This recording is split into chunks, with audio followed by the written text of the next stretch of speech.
stream the meeting. It says there's a blue thing going along a bar. Yeah, we're now streaming live. Yay.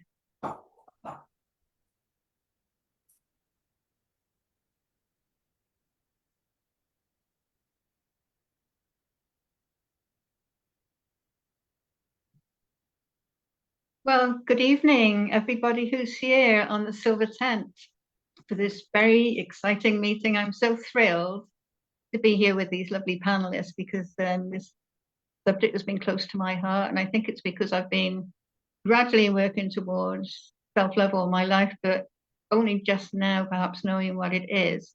We've got a diverse range of really expert panelists tonight. We're going to have a great conversation. At the moment, this is being streamed on Silver Tent to whoever from the 7,000 plus members that we have of ladies over 50 who are watching, and those who can't make it tonight will see this on YouTube. So it'll be there for the whole of the public after tonight. So what I'd like to do to begin with is to invite you ladies to give yourselves a brief introduction of where you are, what you do, whatever you like to tell us, and a little bit about your perspective on self-love, whether it's about how it's impacted your life or how you help others to find it. And we've got Liz first, who's going to tell us all about herself. Well, hello, everybody. Thank you, Janet. Well, my name's Elizabeth, Liz Carney, and I'm currently living in Italy. Well, I hope to consistently live in Italy. This is where it's at now. And I am a transformational coach and holistic healer. And it's been a journey to get here. And like many of you, a journey of ups and downs, including divorce, job loss, losing my dad 24 years ago, coping with an empty nest, all manner of things that, you know, women tend to go through that really challenge us. But one thing really stuck out to me, which is where I started thinking about self-love, when somebody said to me, how do you expect anybody to love you if you don't love yourself? And immediately I went, of course I love myself. You don't know what it means, said this particular person.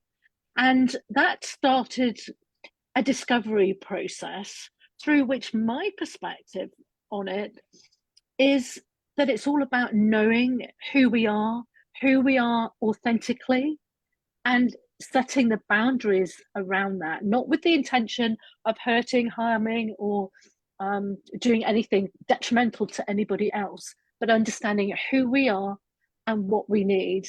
And for me, that is the first point of loving yourself.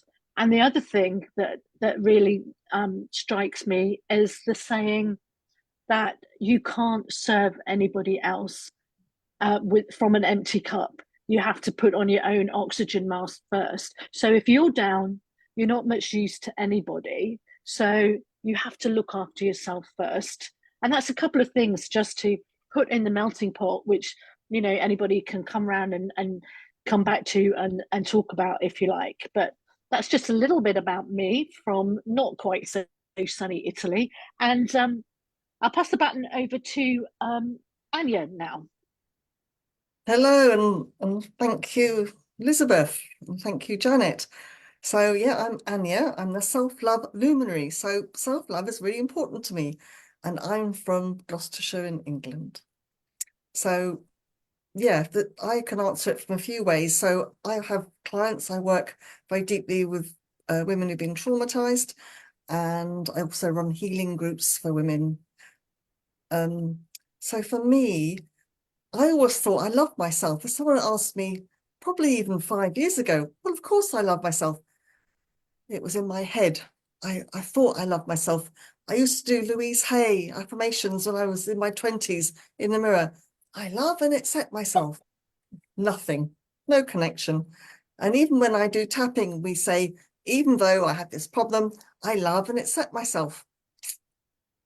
And I really thought I did, but it's only when I really gone deep into my own healing process that I realized that I wasn't connected to myself.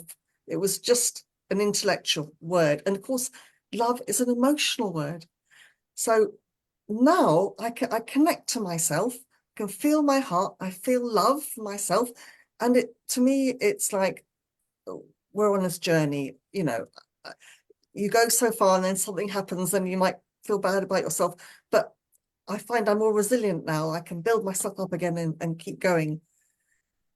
So when you have more self-love, you feel more elevated emotions, you feel more joy, you feel happier in yourself. You're not so needy of those outside things to make you feel better. It's a knowing, you know, Elizabeth said some very important things too. It's that knowing yourself, that connecting, that you can put yourself first. You can look after yourself, self-care. So many women I work with, self-care, that's bottom of the list, meaning they put themselves at the bottom of the list. And I go, no, at the top, please, because as you said, you can't keep giving if you're empty yourself. So I feel really passionate about this, and I will continue hopefully later. So thank you for listening. And now I'm going to invite Lorna up to speak. Thank you, Anya. Thank you, Janet and Elizabeth. So my name's Lorna, and I am in the Scottish Highlands. And you said, what do I do? As little as possible these days. And that's part of self-love for me. I'm really I've just turned 60, but in February, and I feel I'm in a really big transitionary period. I've let go of 2 main businesses in my life this year, only a couple of months ago. They're gone, and I'm about to launch a new one in 2024. So I can't really tell you what I do yet, because everything else has been research up until this point, and even researching self-love as well. And for me, it's, you know, the Liz and Anya have mentioned very important aspects of self-love. For me personally, I've just discovered that love and hate are the same face, and it's to the degree that I live my life and how I feel about that. So I want to move to that love and do something compassionate for myself if I'm not feeling it. If there's something in the external that may be knocking me a little bit, it's just all the tools that I've got. I've got many. You mentioned tapping and things there, Anya. Some days they don't work for me, and some days they do. It's that flow and rhythm of energy and life, depending on what's happening within me. And I'm trying to keep that place of joy and sustainable. So yes, I need that resilience and perseverance to continue with that self-love. And I was gifted a beautiful painting from a lovely artist a couple of months ago, and when I got it, I've got it sitting here on my wall, and I'll just read that out. Today I will dance to the rhythm of life, and I will express the truth that is in my heart. I will do what feels good and say no to what doesn't. I am open and ready to receive. I'll allow myself to be guided and let life be easy. I am a woman, perfectly imperfect and beautiful just as I am. And I'm going to hand the button over to Super Sundy. Thank you, Lorna. That was so lovely, what you've just read out. Yeah, my name's Sundy. I'm a relationship coach, and my work world is generally on Facebook, and I have a community of estranged parents who have been, I always struggle how to phrase this, but excluded out of their adult children's lives, which seems to be a growing problem for a lot of parents these days. So that's my work. That's what I love to do, and supporting people into having those aha moments about themselves. And self-love is a big part of that, helping people to see just how wonderful we are. And, you know, for me, as a younger woman, I didn't even like myself very much, let alone love myself. You know, some of the behaviors and my life strategy techniques had me feeling awful, you know, and I was sort of stuck in these behaviors that didn't seem to work. You know, they were reactive and unthinking, and just sort of, it was a nightmare. It was a total nightmare. And then as I've got older, I've chipped bits off, but it's latterly as I've come into these later years where I've really got a sense of let go of that egotistical force energy that I used to have, and be softer, and have gathered tons of tools around me. And those moments when I feel triggered or alarmed, or, you know, don't go back into those old patterns, as I can see them sometimes. And this week, you know, a lot of stuff around self-love has been coming up. You know, I've been writing about it and thinking about it. It's always the way, isn't it? When there's something that we're going to be doing, it sort of stirs the thinking pot. And for me, I think, you know, there was a song that's been going, you know, what the world needs now is love. And then I think they got the lyric wrong there. It should have been, what the world needs now is love, self-love. Because if everybody loved themselves, wouldn't it be a different world that we're living in? So yeah, that's my take on it for now. Thank you. And I'll pass the baton to the host, which is our lovely Janet. Sundy. Yeah, it is what the world needs now, I think, and really maybe step by step from the time I was in my late 40s, coming up to 50s, I was starting to be more self-aware. And I don't think we can love ourselves until we can be somewhat honest with ourselves. Like Sundy mentioned, I think you started to realize what you were feeling, and you know, the way we behave. So I think self-awareness is really, really important for ourselves. Up until that point, I'd raised 3 kids, I'd had a long marriage, and I thought, well, if I just love all of them and do my best for them, surely everything will be all right. But I had forgotten about myself.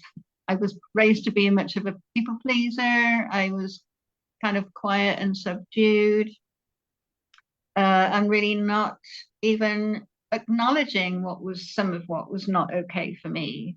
Whereas, you know, I really think that as part of self-love, we need to know what's not okay and then set our boundaries for it. So it's not just, you know, being kind to ourselves, and that is a big part of it. I've heard a couple of people recently say, well, you know how you would be with a really good friend if they were in trouble. That's how we should be with ourselves. You know, if we make mistakes or we've got a problem, we need to be kind to ourselves about that. And quite often we're not. We're saying, oh, you silly so-and-so, why did you do it that way, or whatever, you know. There's this little voice inside of us. And I think that's the way most of us are in this culture. We're trying to be somewhat perfect, but really, like somebody mentioned earlier, we're perfect in our imperfectness, and we're growing. And I think we need to acknowledge that and be appreciative of ourselves as well. But yeah, so I think I know myself a lot better now, and I know my feelings a lot better now, but it's still a practice. It's still, you know, getting out of old habits and thinking, okay, what do I feel about this? What do I really want about this? I think we have to do that all the time. So whoever would like to chip in with more about that would be great. Yeah, I'd like to just pick up on that, because I think as women, particularly, we are we're trained, if you like, to be people pleasers, to train everybody else. And you know, I've been there.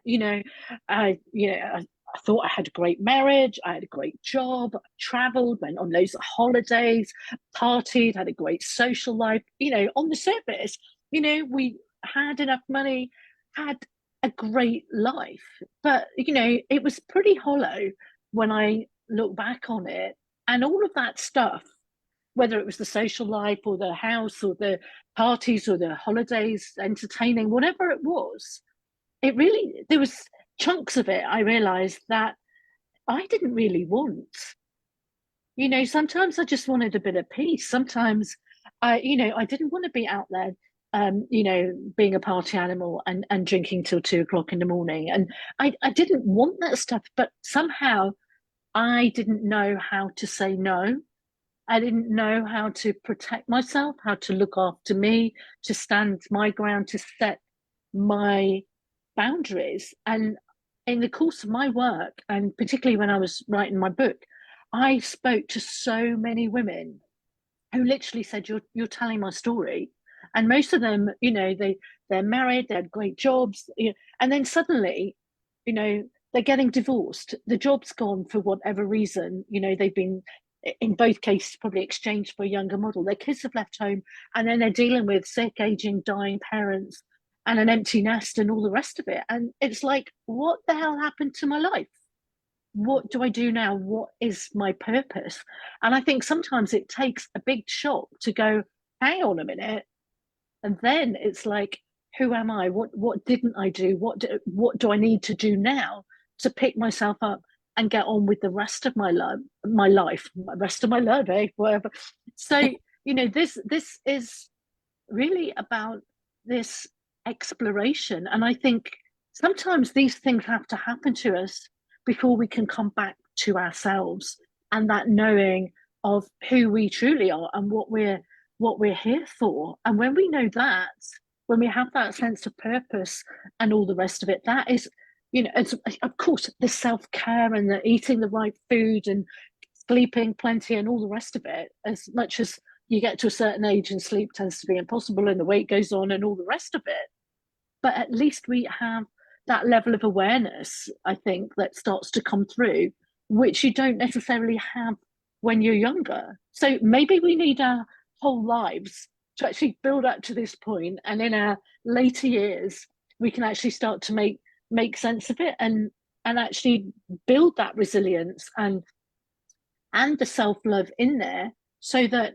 you know, as the wise elder women, we are able to help others in a far better way than we could in our youthful past. I don't know what anybody thinks of that. I think you're right about all of that, Liz. And I forgot to mention I'm in Wales and I'm a life coach, and I work a lot now with women who are coming out of abusive relationships. And it's really a shock to know that women from the generation below us, you know, the younger women in their 20s and 30s, are still not knowing their self-love, not knowing their own power, but they're coming out, they've had the courage to walk away from their abusive partners. And when we get together, it's quite magic when you get a group of them together, because they're realizing, oh, there are others like this. Oh my gosh, it was okay to say no to those things. I thought this was normal. It was okay to not suffer and carry on that way. You know, they're starting to realize, oh, I have a choice. You know, I can make boundaries, you know, all of that stuff. But it's happening quite slowly through the generations, I think, like you said. Yeah. Yeah, I really relate to what you said, Liz. And for me, it was when I got divorced, I left my alcoholic husband, my ex-husband, I mean, that was 16 years ago, that I realized what a people pleaser I was and how enabling him, that's a different story, but I was just giving to everyone, a total people pleaser. And it's still a journey. I still catch myself doing it when my children ask me, I go, yeah, I'll do that, you know, and I have to think, okay, can I do it now or can I do it in an hour or tomorrow? Because I just give. And that's how a lot of us have been brought up. And I realized also in my 50s and 60s, and I know Sundy said this, that not only did I not like myself, but actually I had a lot of self-loathing. And that partly comes from shame and feeling unworthiness and that. And that's quite a painful journey to go on. But when you let go of that, it's just so liberating. And then you can have that loving relationship with yourself. And also, as you said, Elizabeth, about your identity, it's like, who are you? You know, you're not just a mum now or an auntie or someone who does a job or profession. We get to this age, well, who are we? You know, and it is an invitation for us to go inwards and really take that time for us as women, and more women are doing that and looking at what's stopping them from getting their dreams and desires. Because I meet women who are so passionate and so focused, and they want to have so many ideas and they hold themselves back from a limiting belief, being not good enough, or it's not safe to get out there and shine and do whatever they want to do. And it's these negative beliefs that have built up over these years that they're not good enough, that they can overcome. And I see the twinkle in their eyes, the light come back in when they feel, oh, okay, yeah, I am good enough. I can do this. I can live my life how I want to. So yeah, that's important. Thank you. I know this is, you know, we're in the silver tent here and we're talking to women over 50 within the tent. However, it's going live onto YouTube for anybody to watch. So for me, I'm watching sort of younger generations as well. I live in the Scottish Highlands, as I said, and we have the highest rate of suicide of young men in the whole of Britain. And because it's so sparse up here, I think it's a high rate. And I always wonder, why is that? And I'm involved in with a local woman who works for a charity called Mikey's Line. And I'm wanting to get more involved there, of course. And I watch and I feel as mothers as well, you know, I never knew. I had so much self-loathing. I didn't even know what self-love was about growing up. And I was told to dampen down, and you're too high energy, Lorna, and you're too this, you're too that, you're too much. And even like you mentioned, Anya, there, you know, an alcoholic husband, I had one as well. And however, the thread of alcoholism is a thread that runs through my lineage, and it's a very collective Scottish thing as well, I've discovered. So, you know, and it's a world epidemic. And it is said that if alcohol was taken out of society, 80% of mental illness could be recovered, which is quite fascinating in itself. However, you know, I'm not here to diss alcohol, and I'm talking about love. But it's through that blessing that I have come to this loving myself more. So I'm very grateful as well to that, because I had to learn that compassion, you know, for at that time it was for somebody else, because I was so ingrained in looking out and to somebody else. But through that journey, I managed to turn it inwards at some point. I don't know when that was, towards myself. And I still had people going, wait a minute, you're very intimidating, you know. And I'm like, what? Yeah, you're too big. You're too big. And realizing that, God, this has been the story of my life, because as a child, I was bigger, like physically, than all my peers. I've got some photos, and I was showing my partner not so long ago, and it's like, you're a giant compared to them. And I started smoking when I was 12 because somebody told me it would stunt my growth because I was too big.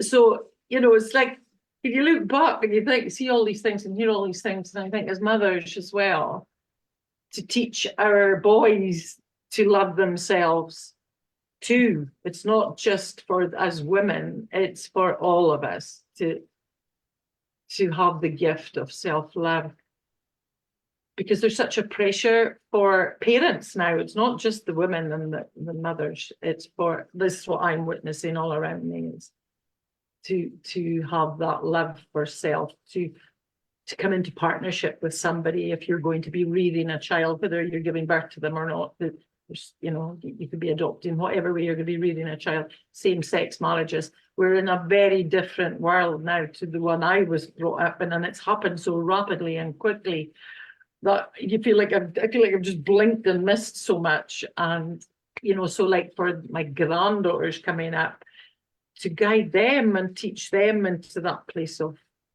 loving themselves and respecting themselves and having that boundaries, and to be able to say no, like somebody has said, is really, really important.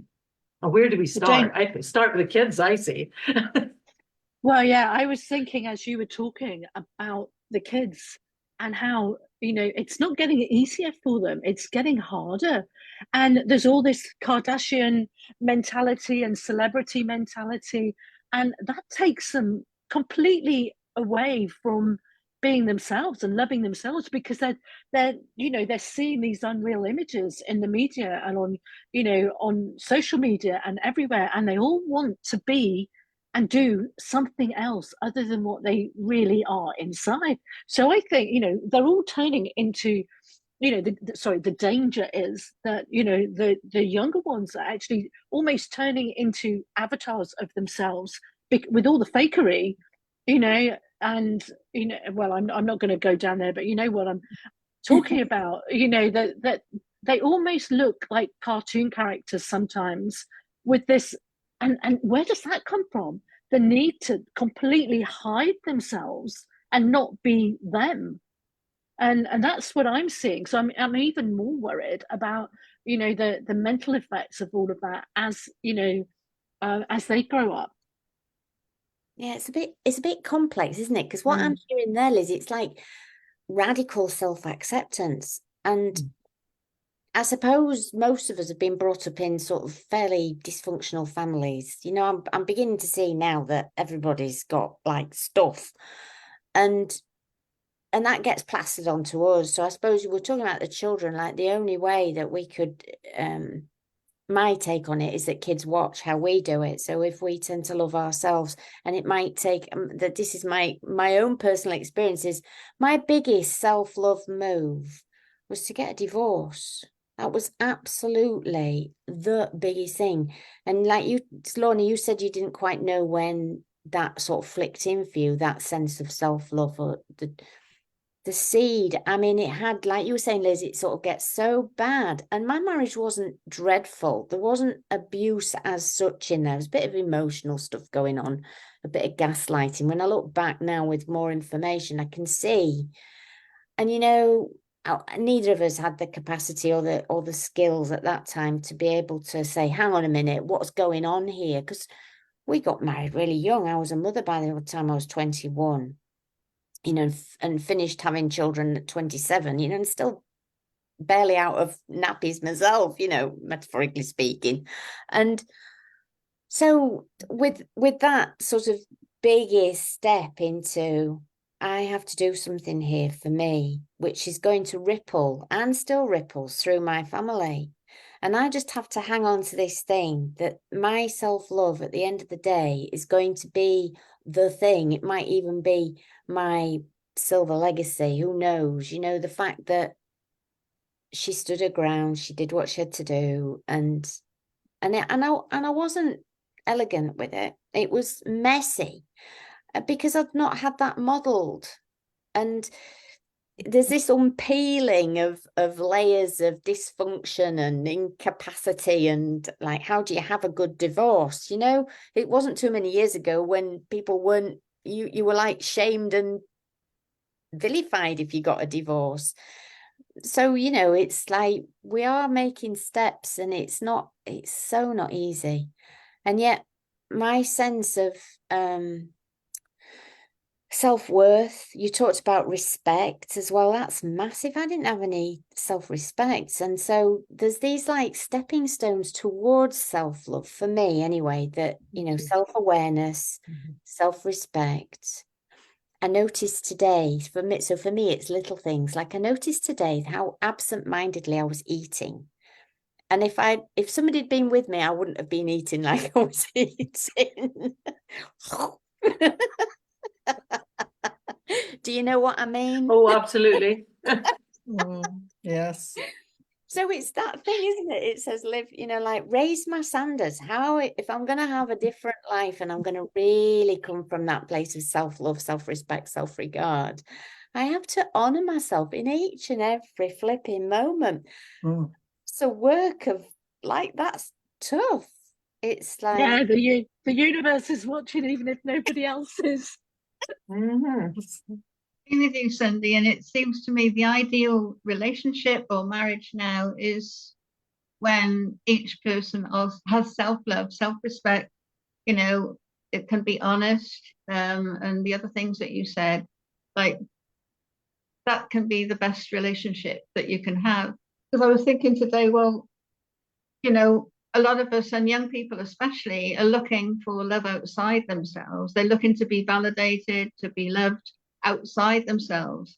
Even if you find a really great person and you're in a relationship and they're a really great partner, what happens if they go? What happens if they die? Who are you then if you haven't got your own love for yourself, you know? Anybody else like to comment on that? Yeah, so a few things have come up. And it's like, and responding to Sunday, now you know you can't know. Now you know you can have a loving relationship with yourself. You can't stop, can't you? You can't go, oh, I'm off that train track. I'm just going to be horrible. You can't, because you now have this awareness. So it does affect your whole life.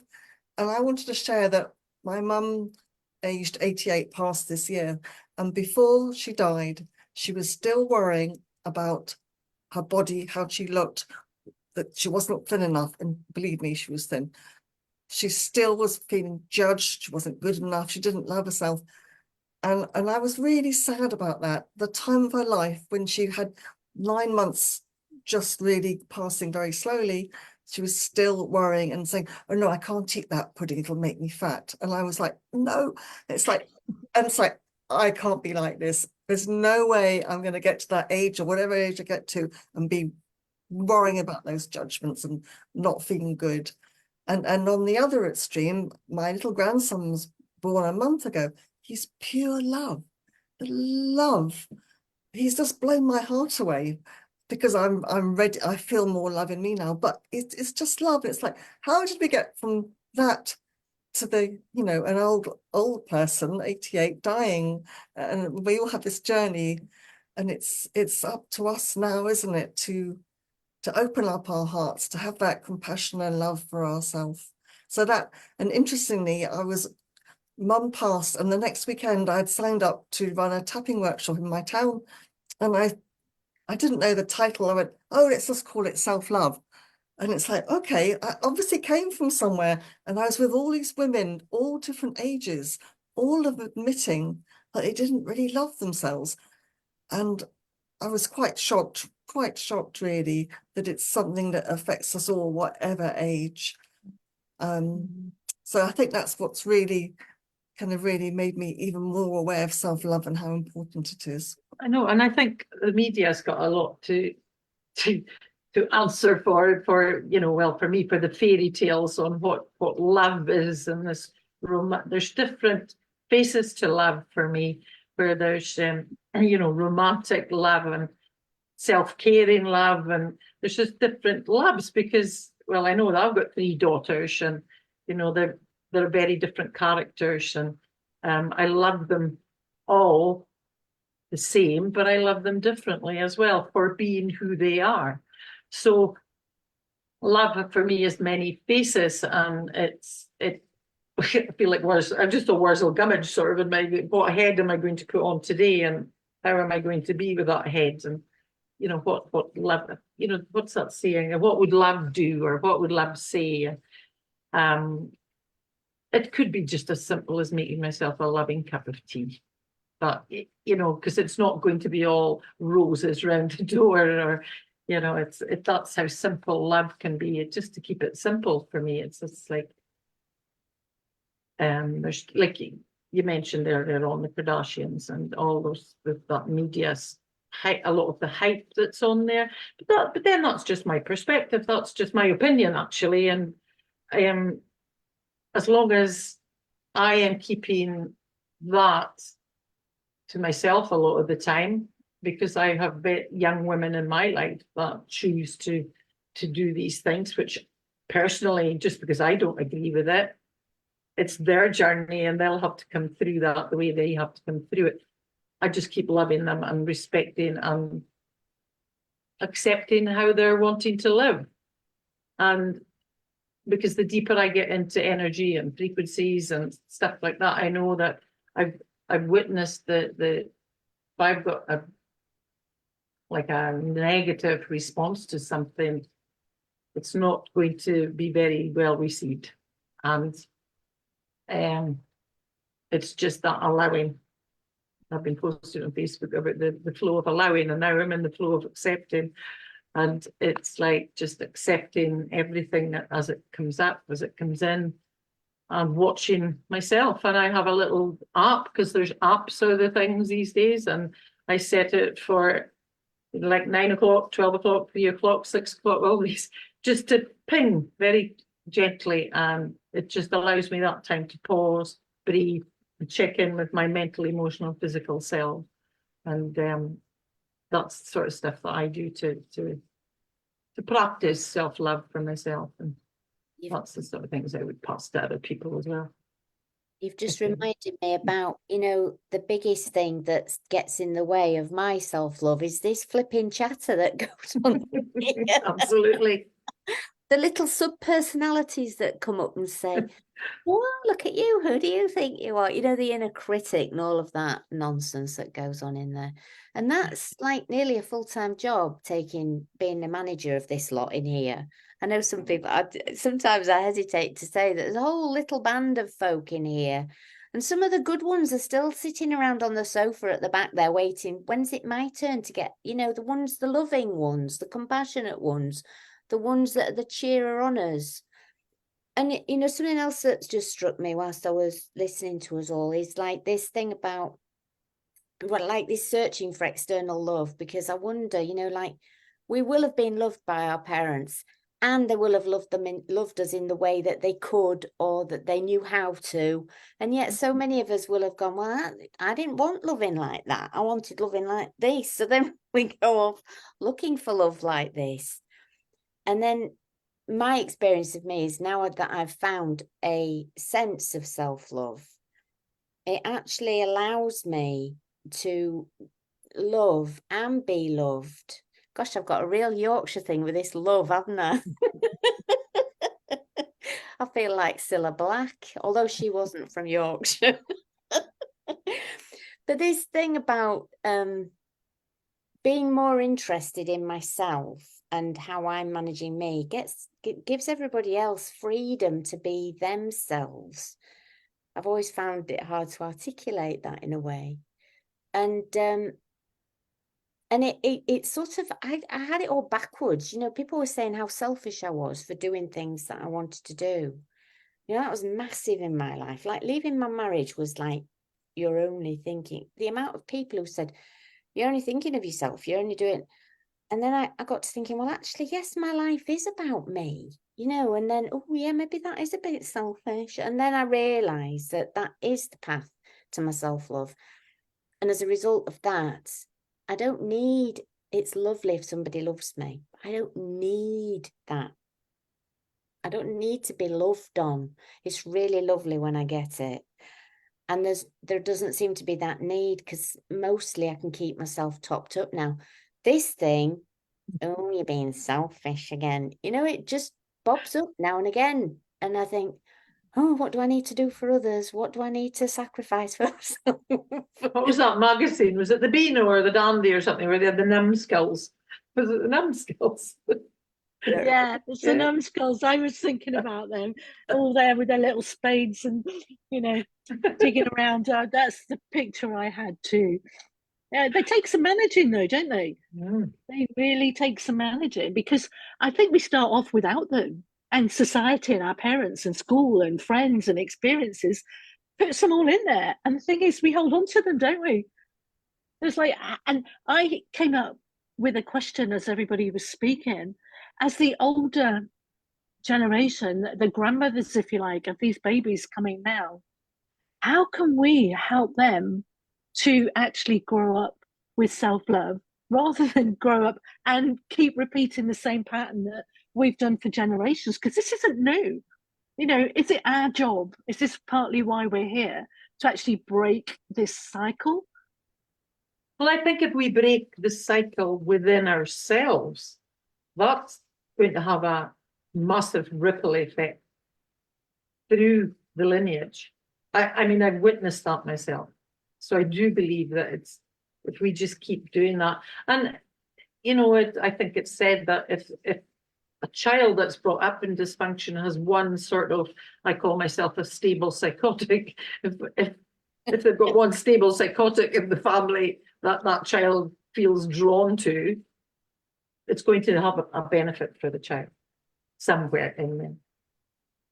So Do you think you can escape your childhood without collecting a orientation wound, as somebody famous might call it? You know, this sort of like thing that personality that we develop, and would we get that without? It's a really interesting question. Can we parent children so they don't feel wounded?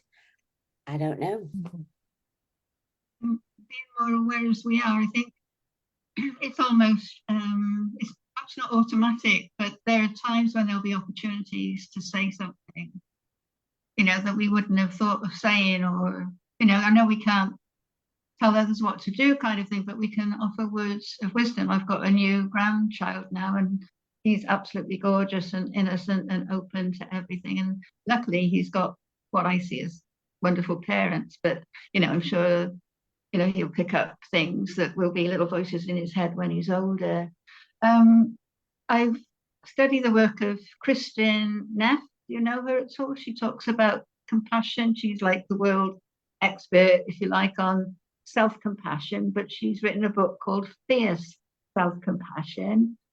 And she's encouraging women to be the mother bear, to be more fierce, not just loving, but there are times when we have to be more assertive. And I'm not naturally assertive, never have been. I've not been outspoken, but I've realized if I don't speak my wants, people will make assumptions and they're going to be getting me wrong. You know, they're not going to understand what I'm about.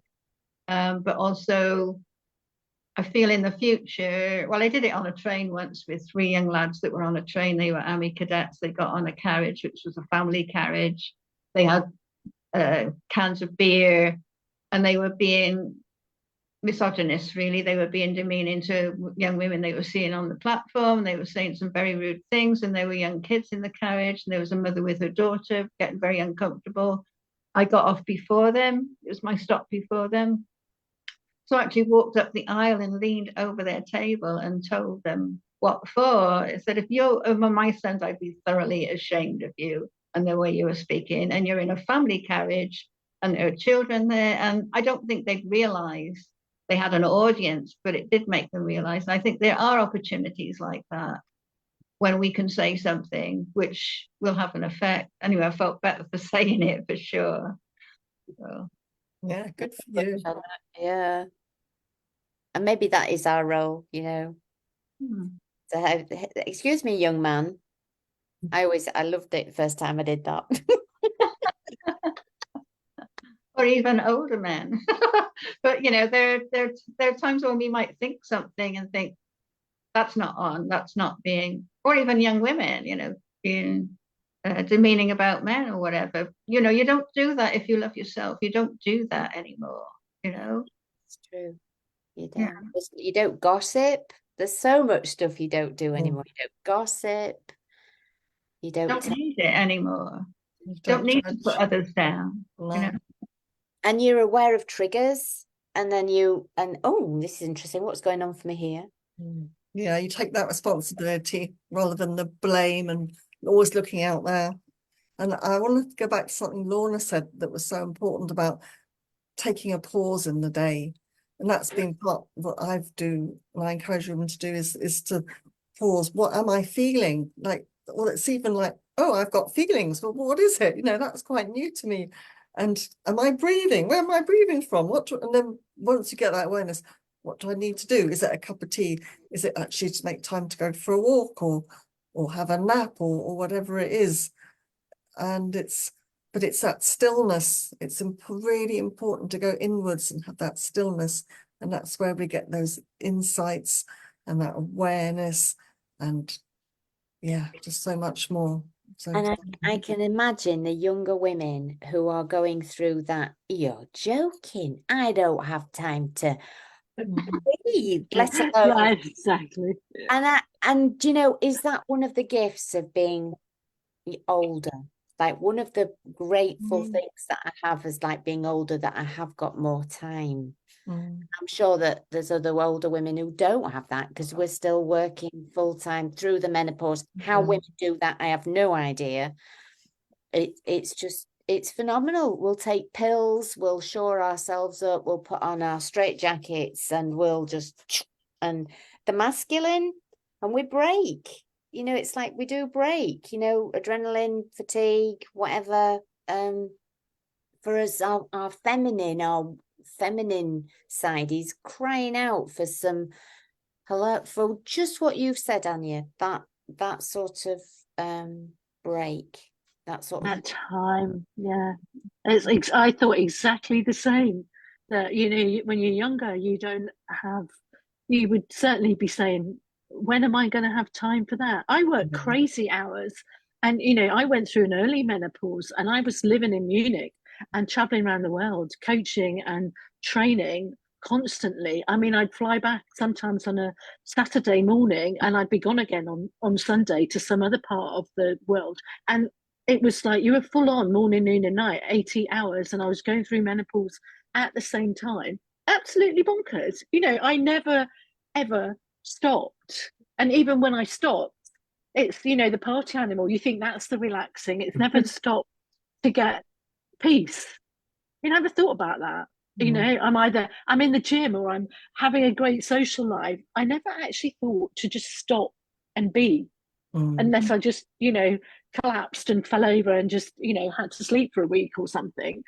But that is the beauty, I think, of being older. And also, I think when we get older, somehow, does somebody flick a switch that says, right now, you've got time to reflect, time to think, and you're more aware? I mean, I don't know, because why don't we have this awareness when we're younger? I mean, I guess some people do, and I do see some very aware younger people, but you know, there's it's, you know, opposite ends of the scale.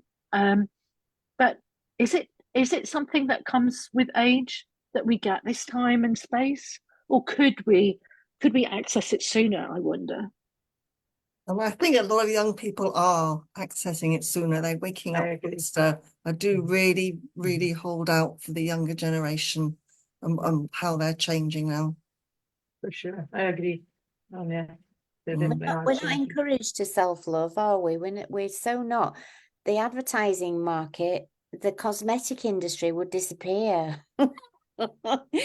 You know, our insecurities and our non-self-love and looking for fix-it stuff. There's so many industries that survive on us feeling inadequate and not enough. And if like I said, if everybody had self-love, it would absolutely revolutionize the world. Yeah, we'd be vibrating that love out to the world. And I as think women, sorry, go on. I'm just going to say we need to be clear about there is a big difference between self-esteem and self-love, you know. Well, for me anyway, some people use self-esteem in a different way, but self-esteem is more like Sundy was describing about, you know, making sure you look good, making sure everybody loves you for, you know, glamorous reasons or whatever. Or if it's a guy, put themselves on a pedestal, can be either a guy or a gal, but, you know, even presidents do it sometimes. But, you know, self-esteem is false. It's not deep centered self-love. That's different. Centered self-love has compassion and what we said about self-respect and so on. We're coming toward the end of our discussion now. So any like last words of advice or conclusions or whatever that you would like to say before we finish?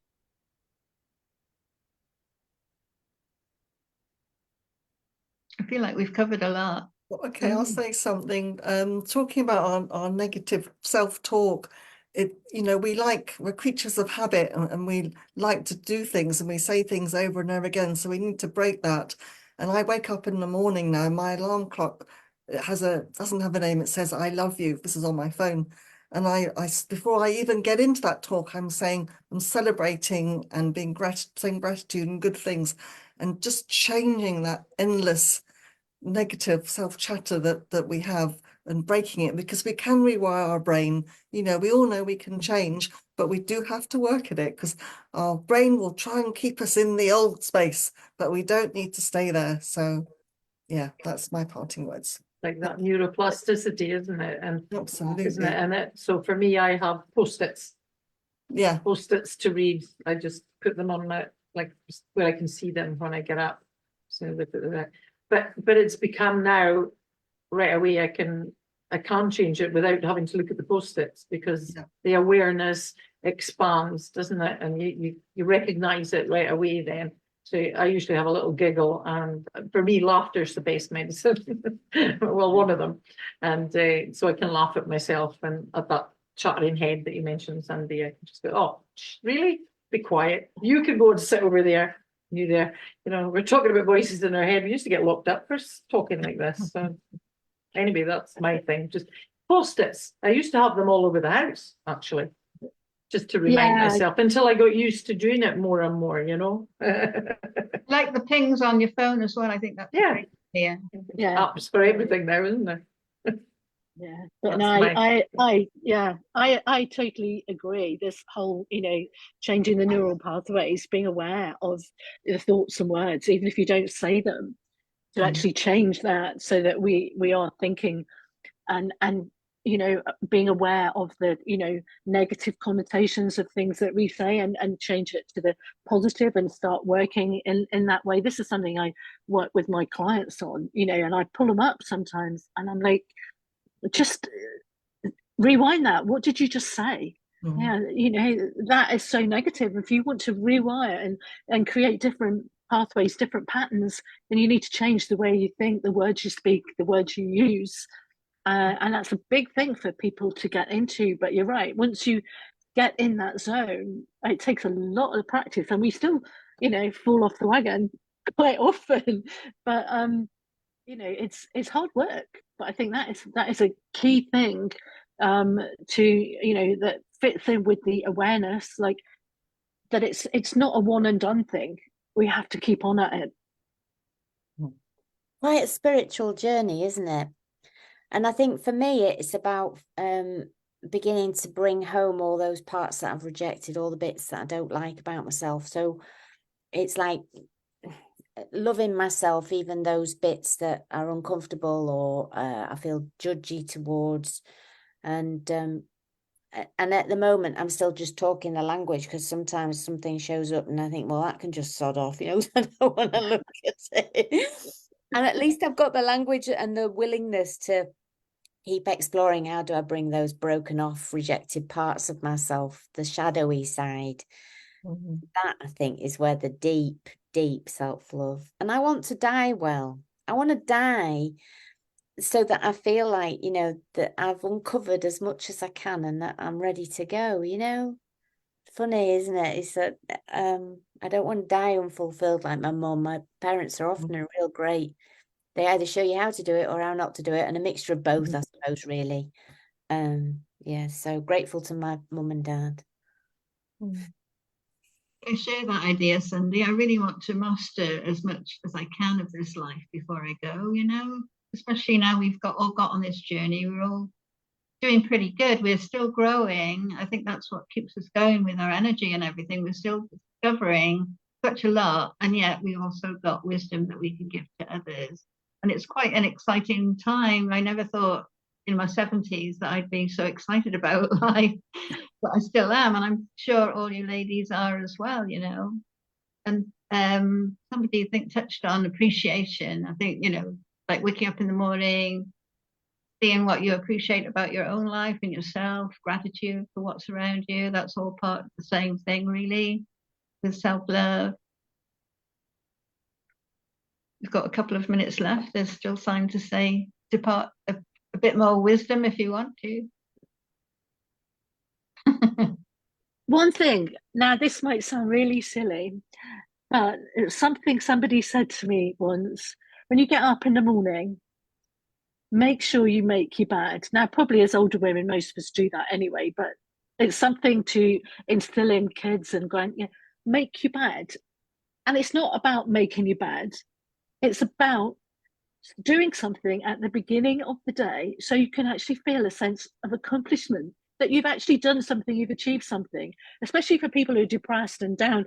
Make your bed, and then you have achieved something in the day. Even if it's only a little thing, you have done something. And of course, at the end of the day, you get into a lovely, nicely made bed, which that comes right back to loving yourself. You don't want to get into a messy bed. You want to get into a nice, clean, beautifully made bed. And that stuck with me for a long time. And it was somebody young that actually said that to me.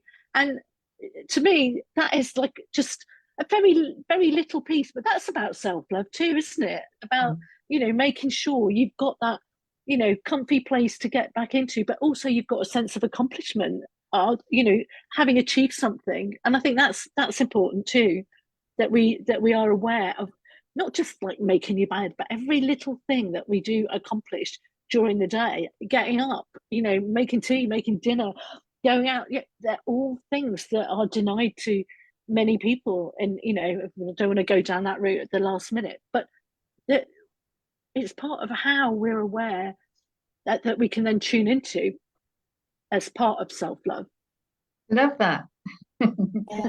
And that sort of reminds me about self-sabotage, that's an interesting thing, isn't it? When you become aware that actually going in the bread bin and eating half a loaf of bread and butter because you feel pants and punishing yourself, and I'm talking metaphorically because other people will have other things that you do, and there's a voice going, don't do it, you'll feel worse, don't do it, and then you do it and you feel worse and you think, why the hell have I done that again? we seem to be we seem to be hell-bent on feeling bad about ourselves, and I find that really fascinating because it's a big problem for other people. Yeah. And then you have to get back on the wagon and you think, I'm going to do it this time. And, yeah. So or in that moment, you can forgive yourself. Yes. Oh, so you get practice of forgiving yourself over and over and over. Yeah, that's so important, Janet. The forgiveness. It's really important to say that we forgive ourselves for the mistakes we've made, things that have gone wrong. Perhaps we didn't do perhaps we didn't do what we wanted to do, but we always were doing the best we could at the time with the resources and information available. So always forgive ourselves. Definitely, that's a really important thing to say. Thank you for mentioning it. That is a good point. Yeah. Yeah. I had a brush with another vehicle not long ago down a narrow street, and it was my fault. It was my misjudgment. And my vehicle, well, it was a friend's vehicle, was scratched, and so was hers.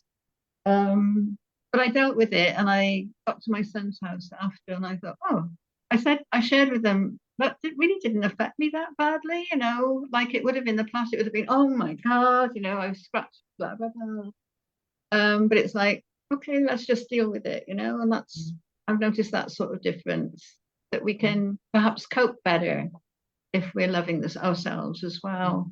Yeah. Yeah. You can't actually change anything that's already happened, can you? And we stress about things that have already happened, but they happened. And we spend so much time going over and over and over. And actually, if we move on, it, keeps our energy up, and, we're able to deal with things better. Yeah, without getting mad at ourselves for doing it. And those little voices that do get mad at us.